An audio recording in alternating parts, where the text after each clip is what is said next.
வந்து துப்பாக்கியில் எடுத்துக்கிட்டிங்கன்னா அந்த பஸ்ஸு பிளாஸ்ட்லேருந்து கதை ஆரம்பிச்சிடும். அது கரெக்டாக கேப்டன் பரவனோட இன்ஸ்பிரேஷனில் தான் அந்த ஃபஸ்ட்டு 20 மினிட்ஸ் இருந்தது. அதே மாதிரி ஒரு ஆக்ஷன் ஃபில்மில் வில்லன் இறந்துட்ட பிறகு படம் இருக்காது. வில்லன் தான் ஹீரோவோட எனிமி, அவன் தான் கதை. வில்லன் இறந்துட்ட பிறகு படம் இருக்கவே இருக்காது. ஆனால் வில்லன் இறந்ததுக்கப்புறம் 10 நிமிஷம் படம் ஓடும்.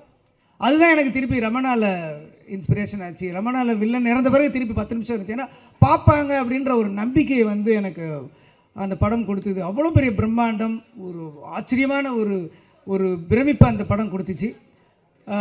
அந்த அந்த படத்தில் வந்து லியாகத் அலி கான் சாரோட வசனம் ஆகட்டும், நான் ஒரு ஷோவில் வந்து லிட்டரலாக என்னன்னு 36 இடத்துல கிளாப்ஸு டைலாக்கு மட்டுமே இருந்துச்சு. ஸோ அப்படிப்பட்ட ஒரு அற்புதமான படம். அந்த படத்தை பண்ணிட்டதுக்கப்புறம் அதே கேப்டனை வச்சு நான் ஒரு டைரக்ட் பண்ணுவேன் அப்படின்றதும் எனக்கு ஒரு